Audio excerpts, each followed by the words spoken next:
माता दी, जय माँ कूष्मांडा। प्यारे भक्तों, आज हम आपके समक्ष माँ कूष्मांडा का, माँ जगत जननी अम्बे का, माँ जगदम्बे का एक ऐसा अद्भुत विलक्षण चमत्कारी मंत्र आपके समक्ष प्रस्तुत करेंगे, जिसे यदि आपने पूरे भक्ति भावना के साथ, पूरी श्रद्धा के साथ, पूरे विश्वास के साथ सुन या जाप कर लेते हैं, आप देखेंगे माँ कूष्मांडा की कृपा से आपका बड़े से बड़ा शत्रु, आपकी बड़ी से बड़ी बाधा क्षण भर में दूर हो जाएगी। प्यारे भक्तों, अगर आपका शत्रु बहुत दिनों से आपको अनायास परेशान किए जा रहा है, आपने हर जगह पूजा पाठ करके देख लिया, फिर भी कोई काम नहीं बन रहा है, काम बनता बनता बिगड़ जा रहा है, माँ कूष्मांडा के इस दिव्य मंत्र को श्रवण मात्र करने से आपका हर एक शत्रु, आपके हर एक बाधा क्षण भर में दूर हो जाएगी। प्यारे भक्तों, इतना ही नहीं, अगर आपका शत्रु बहुत दिनों से आपको परेशान कर रहा हो, आपको नाना प्रकार की यातना, कष्ट, पीड़ा दे रहा हो, आपकी उलझन बढ़ा रहा हो, जिसके कारण आप बेचैन रहते हैं, प्यारे भक्तों घबराएं नहीं। माँ कूष्मांडा के इस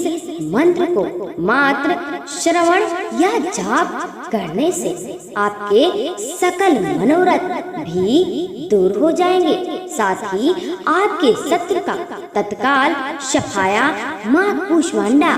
कर देंगी। प्यारे भक्तों, इसके साथ माँ कूष्मांडा की कृपा से आपके घर में धन्य धान, वैभव, यश की बरकत होने लगेगी, खुशियाँ अपार मिलेंगी, मन को प्रसन्नता भी मिलेगी, मन एकदम शांत रहेगा। प्यारे भक्तों, माँ कूष्मांडा सृष्टि के संरक्षक भी मानी जाती है। प्यारे भक्तों, यदि आप किसी कारणवश मंत्र जाप करने में असमर्थ हैं, भक्तों आप अपने मोबाइल पर इस मंत्र को सुनने मात्र से आपको जाप करने जितना फल की प्राप्ति होगी। प्यारे भक्तों, अवश्य ध्यान रखें, कोई भी मंत्र जाप करें या श्रवण करें, उस देवी देवता पर संपूर्ण भरोसा, संपूर्ण विश्वास, आस्था अवश्य बनाए रखें, क्योंकि बिना भरोसे के जपा हुआ मंत्र, श्रवण किया हुआ मंत्र कभी सफल नहीं होता। इसके साथ भक्तों आपसे एक छोटी सी विनती है, वीडियो को दिल से एक लाइक अवश्य करें। साथ ही अगर आप भी चाहते हैं माँ कूष्मांडा की कृपा आप पर सदा बनी रहे, चैनल को सब्सक्राइब अवश्य करें, कमेंट में जय कूष्मांडा अवश्य लिखें। मंत्र है इस तरह, वंदे वांछित कामार्थे चंद्रार्धवृत्त शेखरम सिंहरूढ़ा अष्टभुजा कूष्मांडा यशस्विनीं। वंदे वांछित कामार्थे चंद्रार्धवृत्त शेखरम सिंहरूढ़ा अष्टभुजा कूष्मांडा यशस्विनीं। वंदे वांछित कामार्थे चंद्रार्धवृत्त शेखरम सिंहरूढ़ा अष्टभुजा कूष्मांडा यशस्विनीं। वंदे वांछित कामार्थे चंद्रार्धवृत्त शेखरम सिंहरूढ़ा अष्टभुजा कूष्मांडा यशस्विनीं। वंदे वांछित कामार्थे चंद्रार्धवृत्त शेखरम सिंहरूढ़ा अष्टभुजा कूष्मांडा यशस्विनीं। वंदे वांछित कामार्थे चंद्रार्धवृत्त शेखरम सिंहरूढ़ा अष्टभुजा कूष्माण्डा यशस्विनीं वन्दे वाञ्छितकामार्थे चन्द्रार्धघृतशेखरं सिंहरूढा अष्टभुजा कूष्माण्डा यशस्विनीं वन्दे वाञ्छितकामार्थे चन्द्रार्धघृतशेखरं सिंहरूढा अष्टभुजा कूष्माण्डा यशस्विनीं वन्दे वाञ्छितकामार्थे चन्द्रार्धघृतशेखरं सिंहरूढा अष्टभुजा कूष्माण्डा यशस्विनीं वन्दे वाञ्छितकामार्थे चन्द्रार्धघृतशेखरं सिंहरूढा अष्टभुजा कूष्माण्डा यशस्विनीं वन्दे वाञ्छितकामार्थे चन्द्रार्धघृतशेखरं सिंहरूढा अष्टभुजा कूष्माण्डा यशस्विनीं वन्दे वाञ्छितकामार्थे चन्द्रार्धघृतशेखरं सिंहरूढा अष्टभुजा कूष्माण्डा यशस्विनीं वन्दे वाञ्छितकामार्थे चन्द्रार्धघृतशेखरं सिंहरूढा अष्टभुजा कूष्माण्डा यशस्विनीं वन्दे वाञ्छितकामार्थे चन्द्रार्धघृतशेखरं सिंहरूढा अष्टभुजा कूष्माण्डा यशस्विनीं वन्दे वाञ्छितकामार्थे चन्द्रार्धघृतशेखरं सिंहरूढा अष्टभुजा कूष्माण्डा यशस्विनीं वन्दे वाञ्छितकामार्थे चन्द्रार्धघृतशेखरं सिंहरूढा अष्टभुजा कूष्माण्डा यशस्विनीं वन्दे वाञ्छितकामार्थे चन्द्रार्धघृतशेखरं सिंहरूढा अष्टभुजा कूष्माण्डा यशस्विनीं वन्दे वाञ्छितकामार्थे चन्द्रार्धघृतशेखरं सिंहरूढा अष्टभुजा कूष्माण्डा यशस्विनीं वन्दे वाञ्छितकामार्थे चन्द्रार्धघृतशेखरं सिंहरूढा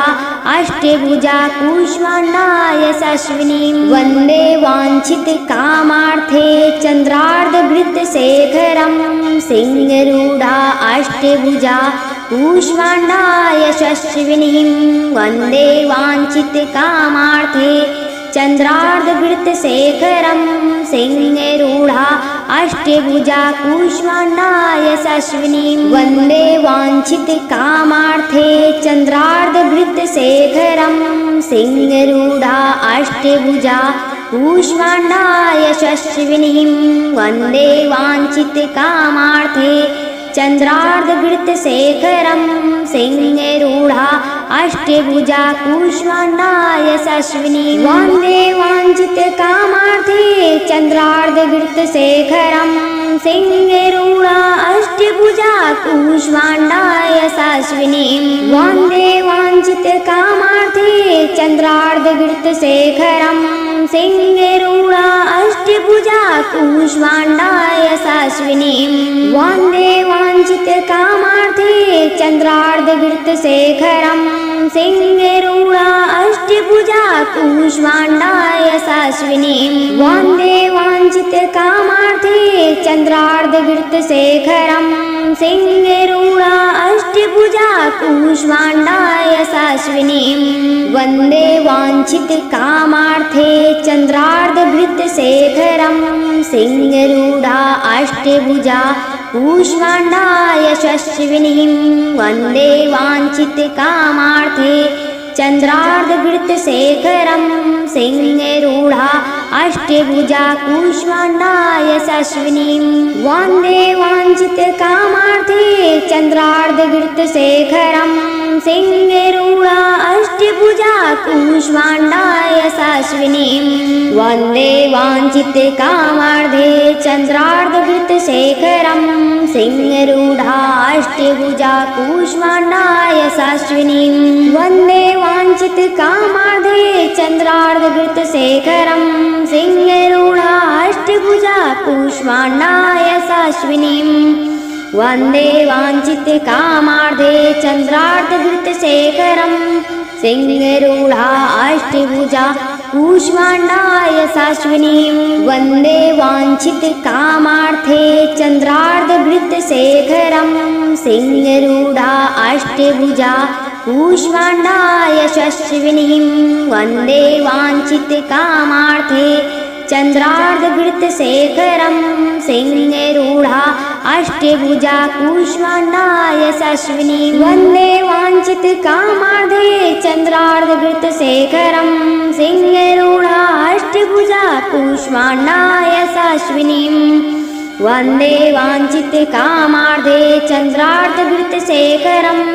सिंहरूढा अष्टभुजा कूष्माण्डा यशस्विनीं वन्दे वाञ्छितकामार्थे चन्द्रार्धघृतशेखरं सिंहरूढा अष्टभुजा कूष्माण्डा यशस्विनीं वन्दे वाञ्छितकामार्थे चन्द्रार्धघृतशेखरं सिंहरूढा अष्टभुजा कूष्माण्डा यशस्विनी वन्दे वाञ्छितकामार्थे चन्द्रार्धघृतशेखरं सिंहरूढा अष्टभुजा कूष्माण्डा यशस्विनीं वन्दे वाञ्छितकामार्थे चन्द्रार्धघृतशेखरं सिंहरूढा अष्टभुजा कूष्माण्डा यशस्विनीं वन्दे वाञ्छितकामार्थे चन्द्रार्धघृतशेखरं सिंहरूढा अष्टभुजा कूष्माण्डा यशस्विनीं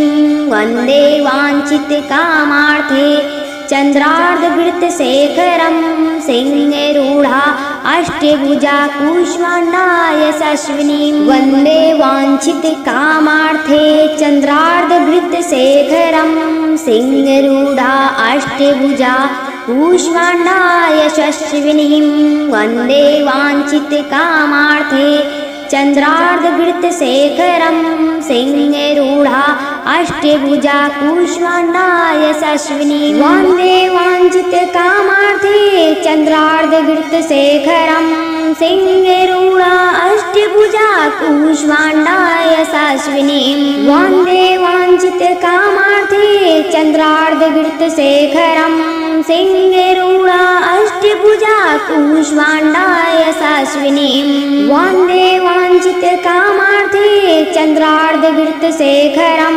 सिंहरूढा अष्टभुजा कूष्माण्डा यशस्विनीं वन्दे वाञ्छितकामार्थे चन्द्रार्धघृतशेखरं सिंहरूढा अष्टभुजा कूष्माण्डा यशस्विनीं वन्दे वाञ्छितकामार्थे चन्द्रार्धघृतशेखरं सिंहरूढा अष्टभुजा कूष्माण्डा यशस्विनीं वन्दे वाञ्छितकामार्थे चन्द्रार्धघृतशेखरं सिंहरूढा अष्टभुजा कूष्माण्डा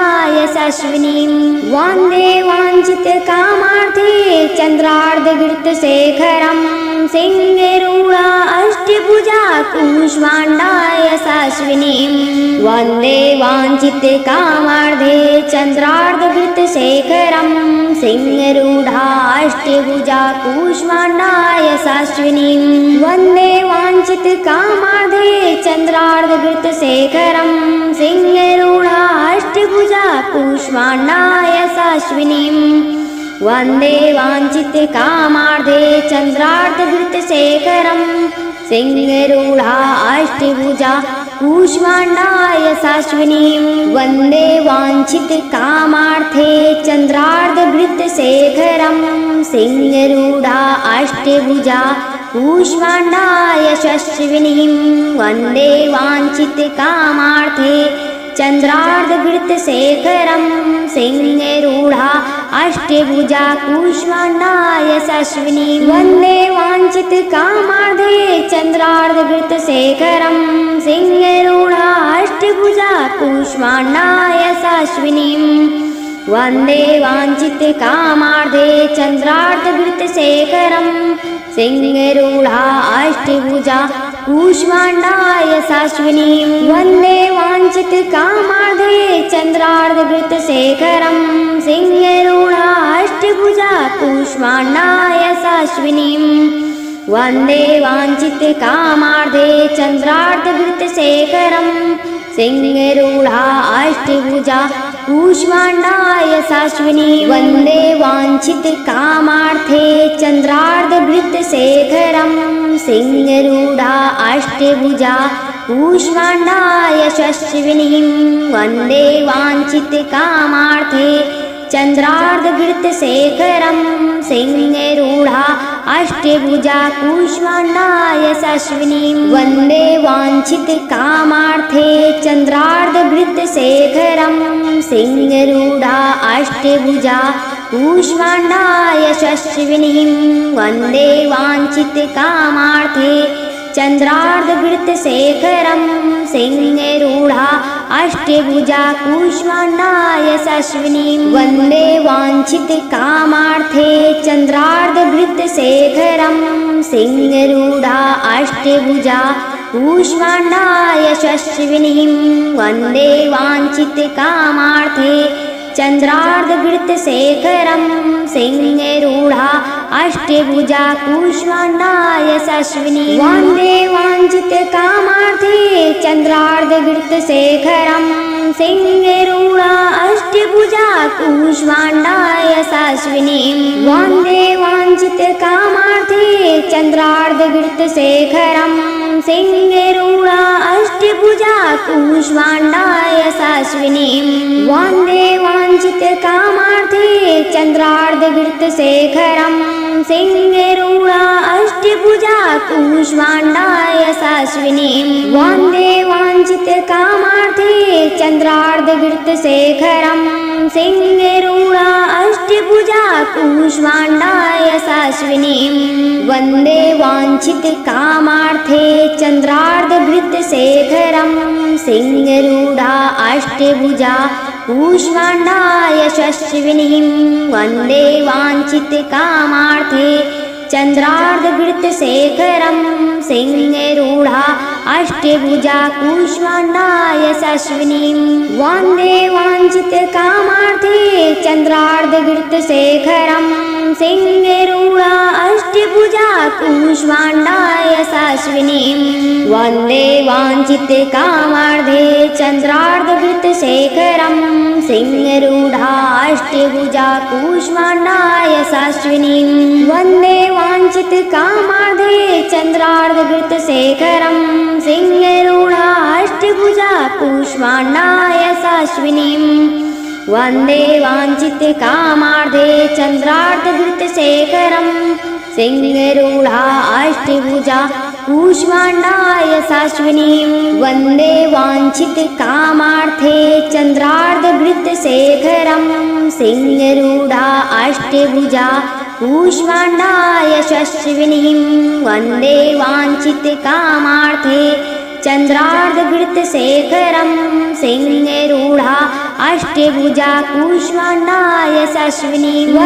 वाञ्छितकामार्थे चन्द्रार्धघृतशेखरं सिंहरूढा अष्टभुजा कूष्माण्डाय यशस्विनीं वन्दे वाञ्छितकामार्थे चन्द्रार्धघृतशेखरं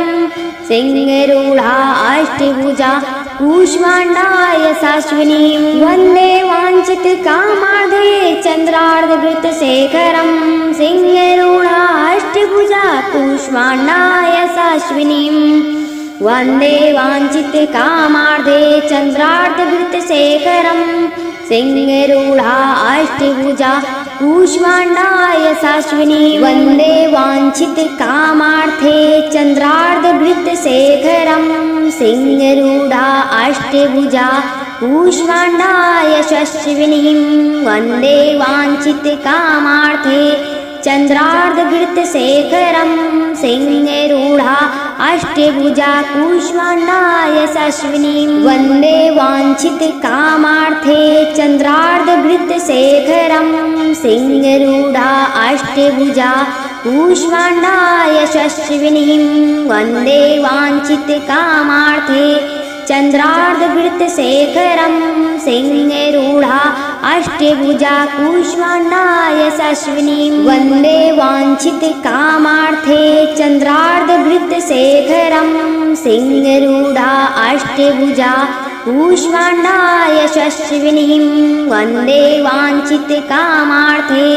चन्द्रार्धघृतशेखरं सिंहरूढा अष्टभुजा कूष्माण्डाय यशस्विनीं वन्दे वाञ्छितकामार्थे चन्द्रार्धघृतशेखरं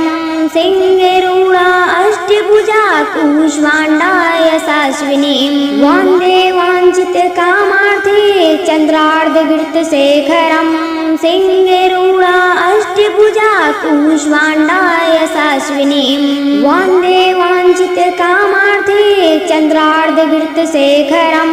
सिंहरूढा अष्टभुजा कूष्माण्डा यशस्विनीं वन्दे वाञ्छितकामार्थे चन्द्रार्धघृतशेखरं सिंहरूढा अष्टभुजा कूष्माण्डा यशस्विनीं वन्दे वाञ्छितकामार्थे चन्द्रार्धघृतशेखरं सिंहरूढा अष्टभुजा कूष्माण्डा यशस्विनीं वन्दे वाञ्छितकामार्थे चन्द्रार्धघृतशेखरं सिंहरूढा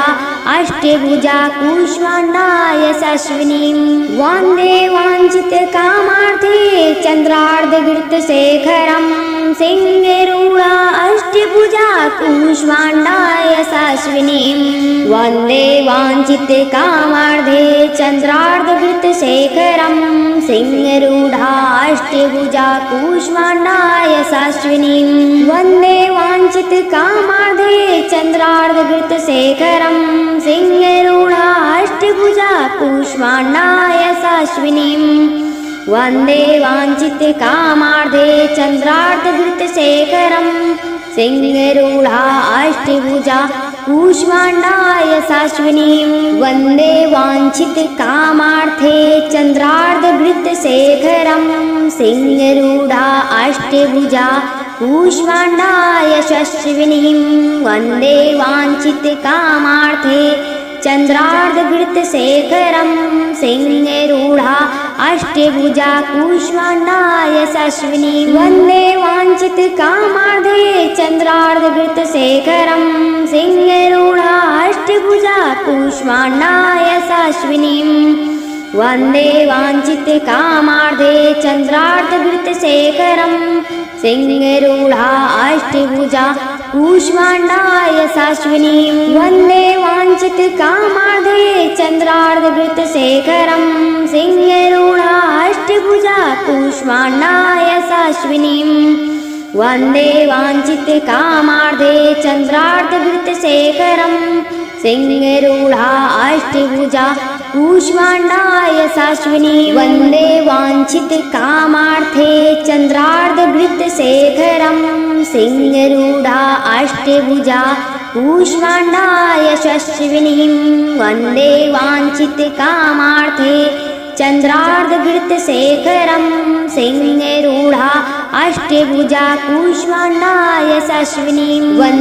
वाञ्छितकामार्थे चन्द्रार्धघृतशेखरं सिंहरूढा अष्टभुजा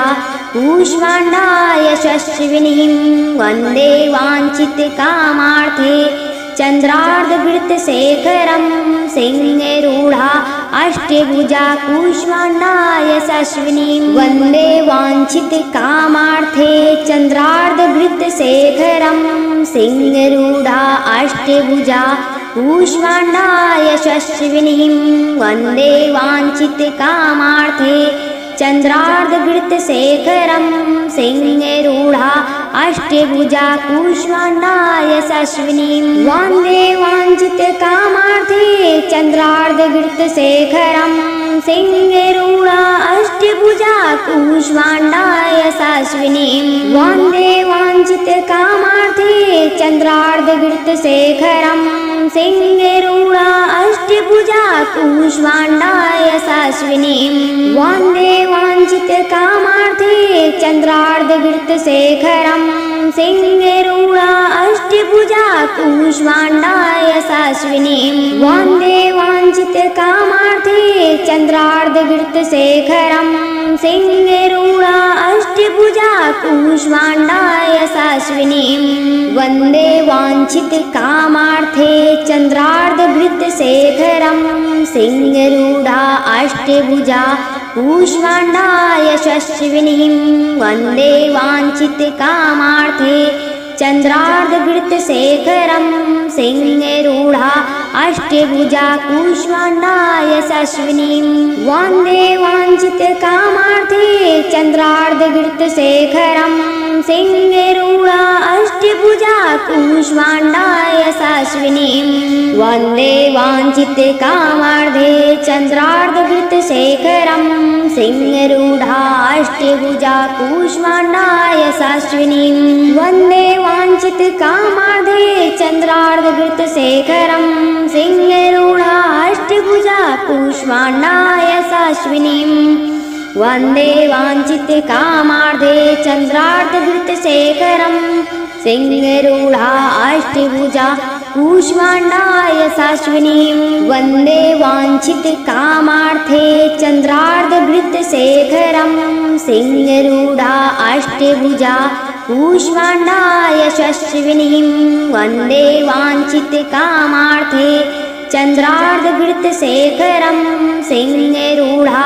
अष्टभुजा कूष्माण्डा यशस्विनीं वन्दे वाञ्छितकामार्थे चन्द्रार्धवृत्तशेखरं सिंहरूढा अष्टभुजा कूष्माण्डा यशस्विनीं वन्दे वाञ्छितकामार्थे चन्द्रार्धवृत्तशेखरं सिंहरूढा अष्टभुजा कूष्माण्डा यशस्विनीं वन्दे वाञ्छितकामार्थे चन्द्रार्धवृत्तशेखरं सिंहरूढा अष्टभुजा कूष्माण्डा यशस्विनीं वन्दे वाञ्छितकामार्थे चन्द्रार्धवृत्तशेखरं सिंहरूढा अष्टभुजा कूष्माण्डा यशस्विनीं वन्दे वाञ्छितकामार्थे चन्द्रार्धवृत्तशेखरं सिंहरूढा अष्टभुजा कूष्माण्डा यशस्विनीं वन्दे वाञ्छितकामार्थे चन्द्रार्धवृत्तशेखरं सिंहरूढा अष्टभुजा कूष्माण्डा यशस्विनीं वन्दे वाञ्छितकामार्थे चन्द्रार्धवृत्तशेखरं सिंहरूढा अष्टभुजा कूष्माण्डा यशस्विनीं वन्दे वाञ्छितकामार्थे चन्द्रार्धवृत्तशेखरं सिंहरूढा अष्टभुजा कूष्माण्डा यशस्विनीं वन्दे वाञ्छितकामार्थे चन्द्रार्धवृत्तशेखरं सिंहरूढा अष्टभुजा कूष्माण्डा यशस्विनीं वन्दे वाञ्छितकामार्थे चन्द्रार्धवृत्तशेखरं सिंहरूढा अष्टभुजा कूष्माण्डा यशस्विनीं वन्दे वाञ्छितकामार्थे चन्द्रार्धवृत्तशेखरं सिंहरूढा अष्टभुजा कूष्माण्डा यशस्विनीं वन्दे वाञ्छितकामार्थे चन्द्रार्धवृत्तशेखरं सिंहरूढा अष्टभुजा कूष्माण्डा यशस्विनीं वन्दे वाञ्छितकामार्थे चन्द्रार्धवृत्तशेखरं सिंहरूढा अष्टभुजा कूष्माण्डा यशस्विनीं वन्दे वाञ्छितकामार्थे चन्द्रार्धवृत्तशेखरं सिंहरूढा अष्टभुजा कूष्माण्डा यशस्विनीं वन्दे वाञ्छितकामार्थे चन्द्रार्धवृत्तशेखरं सिंहरूढा अष्टभुजा कूष्माण्डा यशस्विनीं वन्दे वाञ्छितकामार्थे चन्द्रार्धवृत्तशेखरं सिंहरूढा अष्टभुजा कूष्माण्डा यशस्विनीं वन्दे वाञ्छितकामार्थे चन्द्रार्धवृत्तशेखरं सिंहरूढा अष्टभुजा कूष्माण्डा यशस्विनीं वन्दे वाञ्छितकामार्थे चन्द्रार्धवृत्तशेखरं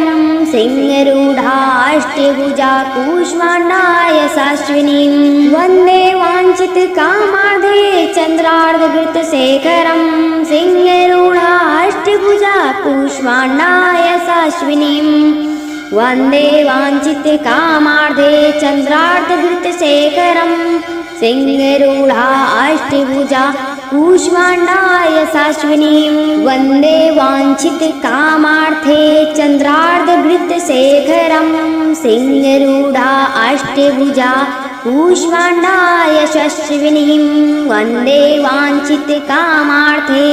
चन्द्रार्धघृतशेखरं सिंहरूढा